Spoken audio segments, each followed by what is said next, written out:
창세기 1장 26절부터 31절까지 우리 같이 한 목소리로 한 절씩 읽도록 하겠습니다. 시작. 하나님이 이르시되, 같이 읽습니다. 우리의 형상을 따라 우리의 모양대로 우리가 사람을 만들고 그들로 바다의 물고기와 하늘의 새와 가축과 온 땅과 땅에 기는 모든 것을 다스리게 하자 하시고, 하나님이 자기 형상 곧 하나님의 형상대로 사람을 창조하시되 남자와 여자를 창조하시고, 하나님이 그들에게 복을 주시며 하나님이 그들에게 이르시되, 생육하고 번성하여 땅에 충만하라. 땅을 정복하라. 바다의 물고기와 하늘의 새와 땅에 움직이는 모든 생물을 다스리라 하시니라. 하나님이 이르시되, 내가 온 지면에 씨 맺는 모든 채소와 씨 가진 열매 맺는 모든 나무를 너희에게 주노니 너희의 먹을거리가 되리라. 또 땅의 모든 짐승과 하늘의 모든 새와 생명이 있어 땅에 기는 모든 것에게는 내가 모든 푸른 풀을 먹을거리로 주노라 하시니 그대로 되니라. 하나님이 지으신 그 모든 것을 보시니 보시기에 심히 좋았더라. 저녁이 되고 아침이 되니 이는 여섯째 날이니라. 아멘. 너무 반갑습니다. 여러분, 화면에는 제목이 저렇게 나오지만 오늘 첫 번째 받을 말씀은 하나님의 성품에 참여하는 기쁨, 하나님의 성품에 참여하는 기쁨이라고 하는 제목으로 그리스도인이 가져야 할 기본적인 성품에 대하여 하나님이 주시는 말씀 세 가지로 받을까 합니다. 한 번만 따라 하겠습니다. 하나님의 성품에 참여하는 기쁨. 네. 오늘 세 가지로 정리해서 하나님의 성품에 참여하는 기쁨에 대하여 하나님의 말씀을 받고자 합니다. 첫 번째로, 하나님의 형상과 모양으로 창조하신 이유를 발견해야 합니다. 우리는 하나님의 형상과 모양으로 창조하신 이유를 발견해야 합니다. 그리고 오늘 본문은 우리의 삶 속에서 살아내야 할 성품에 대해서 말씀하고 있습니다. 우리는 오늘 본문을 통해서 그리스도인으로서 가져야 할 성품이 무엇인지 확인하고 하나님의 성품에 참여하는 기쁨이 무엇인지 깨달아야 합니다. 그래야 나를 변화하고 남을 구원하는 그런 놀라운 메신저로서의, 복음 메신저로서의 성도가 될 것이기 때문입니다. 오늘 26절 말씀에 보면 하나님은 하나님의 형상을 따라 하나님의 모양대로 사람을 만드셨다, 이렇게 말씀합니다. 우리는 하나님의 형상을 따라 그 모양대로 창조되었습니다. 이 말씀은 곧 하나님이 창조하신 하나님의 형상인 사람을 통해서, 그 뒤에도 쭉 나오지만은 모든 것을 다스리게 하자, 그렇게 말씀하시죠. 온 땅, 즉 온 우주적 세계를 통치하시는 분이 누구인지 알게 하려는 의도가 여기 포함되어 있습니다. 여러분, 창세기 1장에 하나님께서 1장 1절부터 천지를 창조하셨다고 말씀하시고, 2절에 보면 그 창조하시기 전에 이 세계 모습은 혼돈하고 공허하며 흑암이 깊음 위에 있다, 이렇게 성경은 소개하고 있습니다. 마치 어두컴컴해서 여러분이 새벽에 나오시기 전에 한치 앞을 내다볼 수 없던 그런 모습처럼 처음에 세상이 그랬습니다. 그렇게 불안한 모습으로 살아가는 우리의 삶과 흡사 비슷할 정도로 2절 말씀에 혼돈하고 공허하며 흑암이 깊음 위에 있었습니다. 그런데 하나님이 이런 혼돈하고 공허하고 흑암이 깊음 위에 있던 이 세계를 하나님이 운행하시면 어떻게 됩니까? 어떤 모습으로 변화됩니까? 여러분, 이 세상이 질서와 통치 속에 들어가는 것입니다. 그거를 우리에게 잘 보여주는 이야기가 쭉 1장에 계속 이어집니다. 하나님께서 혼돈하고 공허하고 어둠 가운데 있는 흑암 깊은 위에 있는 참으로 엉망진창인 세계를 운행하시자 세계는 놀라운 모습으로 변화되기 시작했습니다. 전능하신 하나님께서 보시기에도 매우 좋은 모습으로 변화되기 시작한 것입니다.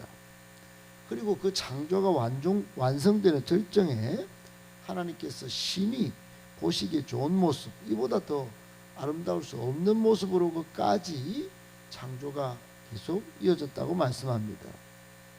여러분, 이런 말씀 속에서 우리가 첫 번째 교훈을 받는 것은 뭐냐? 하나님의 신성, 하나님의 데스티니, 하나님이 하시는 일, 아름다운 세계로 운행하시고 다스리시는 하나님의 목적을 발견하는 것입니다.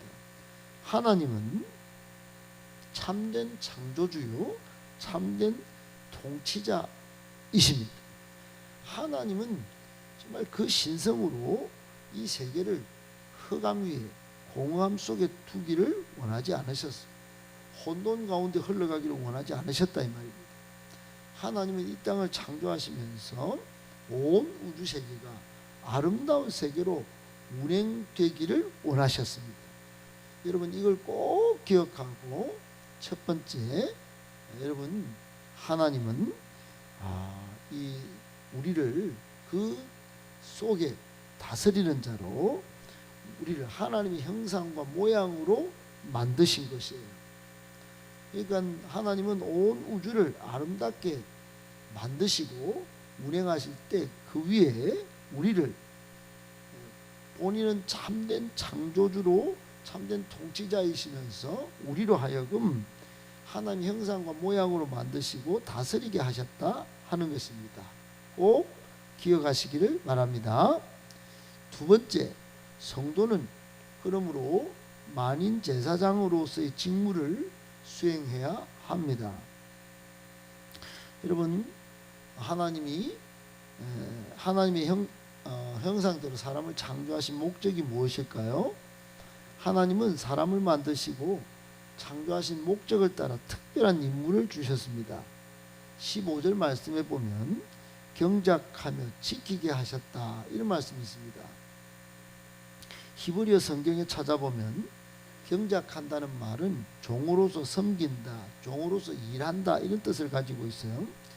지키며, 이 말은 부정한 것으로부터 깨끗함을 지킨다, 이런 뜻을 가지고 있습니다. 그러므로 여러분, 우리가 보는 성경은 단순히 에덴을 경작하고 지킨다 이런 것으로 번역하고 있지만, 사실은 하나님의 종으로서 하나님을 섬기고 또 하나님께서 거룩한 성전으로 삼으신 에덴을 부정한 것이 들어오지 않도록 부정한 것으로부터 지킨다, 이런 뜻이 원뜻에 숨겨져 있는 것입니다. 여러분, 사람을 하나님의 모양대로 하나님의 형상대로 만들고서 에덴을 경작하고 지키게 했다, 이 말은 우리가 하나님의 종으로서 부정한 것이 들어오지 않도록 하나님께서 우리에게 특별 임무를, 정말 하나님을 섬기면서 부정한 것에서부터 에덴이 지켜지도록 임무를 주셨다 이 말이에요.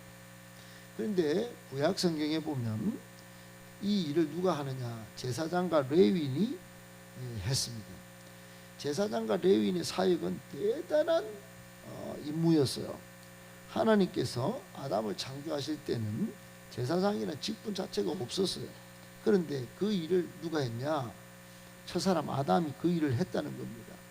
에덴 동산을 지키고 경작하는 일, 즉 제사장이 감당해야 할 직무를 아담이 했던 거예요. 그리고 지금은 예수 그리스도의 보혈을 능력을 힘입은 우리가 하는 것입니다. 이게 만인 제사장이에요. 그래서 이 일을 못하도록 하는 많은 종교적인 어그러짐이 1517년 마틴 루터의 종교개혁을 통하여 우리 모든 평신도에게까지 만인이 제사장직을 이 본문대로 해결하도록 깨우치게 되고, 거기서부터 종교개혁이 일어나서 오늘 우리가 만인 제사장직을 회복하게 된 것이에요. 아담은 에덴에서 생육하고 번성하고 충만하고 정복하고 다스림으로 하나님 나라를 확장시키고 더러운 죄로부터 에덴을 지켜내야 할 거룩성을 유지해야 할 특별한 임무를 부여받았습니다. 첫사람이 그랬다 하는 것을 기억해야 합니다. 그런데 아담과 하와는 이 하나님 주신 이 위대한 명령을 잘 수행하지 못했어요. 에덴의 죄를 가지고 들어온 사탄을 막아내지 못한 것입니다. 그 직무를 지켜내지 못한 거예요. 오늘 5절에도 여러분, 사탄이 너희가 하나님처럼 되어 하나님 없어도 에덴에서 누리는 풍성함과 평강을 누리게 될 거라 이렇게 막 거짓말하는데도 아담과 하와는 그냥 쏠깃해서 넘어가 버렸습니다. 여러분, 사람이 그렇죠. 사람은 자꾸 하나님으로부터 죄성을 가진 존재를 멀어지기를, 벗어나기를, 떠나가기를 원하고 있어요. 하나님 나라를 위해 일하는 것이 아니라 자기 자신을 위해 일하고 싶어 합니다. 하나님 나라를 세우는 일보다 내 안전, 내 풍성함, 내 성공을 지켜줄 요새를 건설하기를 원한다, 이 말입니다. 그래서 로마서 1장 28절에 보면 이런 인간의 타락한 본성을 정말로 잘 표현하고 있는데, 거기에 보면 사람이 자기 마음에 하나님 두기를 싫어한다, 이런 말씀이 있어요. 하나님 두기 싫어해요. 이게 인간의 본성이에요. 하나님이 주신 자유와 그 의지로 마음과 뜻을 다해서 하나님을 섬기고, 그리고 하나님 나라를 잘 그 부정한 것에서 죄에서부터 지켜내야 할 주의 백성들이 육신의 정욕, 안목의 정욕, 이생의 자랑으로 그렇게 자기 마음대로 살아가기를 원한다 하는 것입니다. 최초의 인간인 아담과 하와도 그랬습니다. 하나님께서 직접 하나님의 손으로 만든 인간이, 타락한 인간의 본성이 거기서부터 나타났다는 거예요. 꼭 하나님은 만인으로 제사장직으로 첫 에덴에서부터, 그리고 나중에 예수 그리스도의 십자가를 통하여 만인이 제사장직을 잘 유지하도록 하신 뜻이 계셨다. 꼭 기억하시고 만인 제사장직을 회복하는데 최선봉에 설 수 있는 저와 여러분 되시기를 예수님의 이름으로 축복합니다. 마지막 세 번째, 그러면 우리는 지금 어떻게 해야 될까요? 이제 만인 제사장직을 어떻게 회복해야 할까요? 세 번째, 오늘 주신 세 번째 교훈, 예수 그리스도의 십자가 승리를 믿고, 예수 그리스도의 십자가 승리를 믿고 다시 하나님의 뜻과 계획을 이루어 드려야 합니다. 예수 그리스도의 십자가 승리를 믿고 다시 하나님의 뜻과 계획을 이루어 드려야 합니다. 여러분, 오늘 명확하게 우리가 붙잡아야 할 것은, 우리의 하늘 아버지께서는 우리의 좌절과 실패를 보시고 다그치시고 또 징계하시는 분이 아니십니다. 오히려 사랑으로 회복할 것을 기다려 주시는 분이에요. 하나님은 아담과 하와에게 먹지 말라고 한 열매를 먹은 이들을 문책하실 때 사람들은 서로 핑계를 대요. 아담은 하와 때문이라고 하고, 하나님과 하와 탓을 하고, 하와는 뱀 탓을 하고, 이 둘이 끝까지 자신의 불순종을 인정하고 뉘우치는 모습이 아니에요. 이렇게 아담과 하와는 하나님이 지으신 목적에 실패한 최초의 인간이 되어버렸습니다. 하나님께서는 힘이 좋은 모습, 완벽한 모습으로 창조하셨는데 사람은 하나님의 창조하신 목적을 잃어버리고 다스리지도 못하고 만인 제사장직을 수행하지 못하는 그런 일이 벌어진 겁니다. 그런데 반전이 있습니다. 반전, 따라합시다. 반전. 창세기 3장 15절을 보시면 그게 반전이 일어납니다. 하나님은 사랑의 하나님이시지만 또 어제도 설교 때 말씀드렸죠. 공의의 하나님이세요. 죄를 정말로 참지 못하시는, 반드시 심판해야 하시는 공의로우신 분이십니다. 그래서 최후로 하나님이 결심하신 게 있어요. 그 결심하신 뜻을 아담과 하와에게 이렇게 말씀합니다. 내가 여자의 후손을 보낼 텐데, 그게 성탄이죠. 여자의 후손 마리아에게서 예수님이 태어나신 것, 그리고 그가 죽을 수밖에 없는 너희의 죄를 대신 담당하게 될 거다. 그러니 예수님의 성탄의 최종 클라이막스는 십자가 죽음이에요. 그러니 하나님이 이렇게 말씀합니다. 그러니 이제부터 너희는 에덴에서 살 수 없고 내가 보내는 곳 세상 가운데서 내가 보내겠다고 약속한 후손을 끝까지 기억하고 믿어야 한다. 그게 첫 번째 하나님의 언약, 메시아 언약, 약속하신 메시아 언약, 창세기 3장 15절이에요. 그렇게 하나님께서 대반전의 뜻, 대반전의 계획, 대반전의 하나님의 데스티니를 3장 15절에 심겨 놓으셨다 이 말이에요. 그렇게 해서 지금으로부터 2000년 전 예수님이 이 땅에 오신 것입니다. 하나님이 이 땅에 예수님을 보내주셨어요. 그리고 십자가에 죽으실 때까지 대답을 안 하셨어요. 그 공의를 이루시려고. 십자가에서 엘리 엘리 라마 사박다니, 아버지 어떻게 나를 버리셨나이까, 그렇게 하는데 하나님은 침묵하셨어요. 우리의 죄값을 다 대속할 때까지, 물 한 방울 피 한 방울 다 흘리실 때까지. 그래서 공의를 만족하시고 우리의 모든 실패를 이제 승리로 전복시키셨습니다. 예수 그리스도께서 십자가에 죽으시고 부활하심으로 우리의 실패는 실패로 돌아갔고, 우리를 실패하려고 하는 마귀가 우리에게, 사탄이 우리에게 준 죽음이라고 하는 것은 죽음을 오히려 사망 선고를 내리신 거예요. 그야말로 반전의 대반전이 일어난 것입니다. 다시 말해서 예수님께서 십자가에서 사망 권세를 깨뜨리시면 다시는 우리에게 음부의 권세가 교회된 우리를 이기지 못하도록 완전히 박살을 냈다는 것입니다. 할렐루야. 이 놀라운 하나님의 지혜, 이 하나님의 데스티니가 얼마나 놀랍습니까? 여러분, 이걸 모르고 세상에서 성공, 세상에서 경쟁, 이것 때문에 막 달리고 또 경쟁에 실패하면 낙심하고 막 원망과 불평으로 살아가는 이 인생 얼마나 안타까운 일이겠습니까? 여러분, 오늘 말씀의 결론이에요. 예수님께서 달려 돌아가신, 그리고 달려 돌아가시기 위하여 이 땅에 오신 이 성탄과 예수님의 십자가 부활 사건은 우리의 죄를 대신하여 심판당하시는 그런 사건이기도 하지만, 동시에 우리가 승리하지 못한 사망 권세를 이기신 사건이기도 한 것입니다. 또 우리에게 향하신 사랑을 나타내 보이신 자리이기도 하지만, 우리의 죄값을 치르게 하신 자리이기도 한 것입니다. 매우 신비롭고 매우 어메이징한 사건인 것입니다. 그러므로 우리는 어떻게 해야 될까요? 오늘 세 번째 주신 교훈의 말씀처럼 우리 예수 그리스도의 십자가를 믿고 하나님의 뜻과 계획을 꼭 다시 한번 일으켜 드리는 그런 복된 성도가 되어야 하는 것입니다. 하나님은 이 놀라운 지혜로 실패한 우리 인생을 역전시키셔서, 따라합시다, 승리의 삶을 살게 하셨다. 꼭 기억하시기 바랍니다.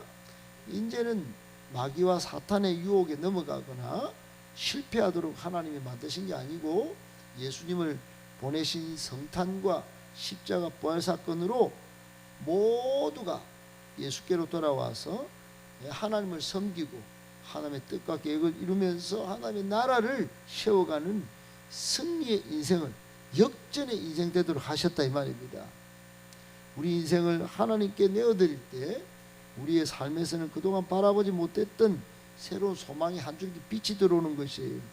우리의 실패를 역전하여 승리로 이끄시는 하나님의 놀라운 빛이고 하나님의 놀라운 손길인 것입니다. 아침마다 얼굴을 비추는 아침 햇살처럼 오롯이 참 소망의 빛을 주시며 승리로 이끄시는 빛 되신 하나님의 얼굴을 그래서 바라봐야 하는 것이에요.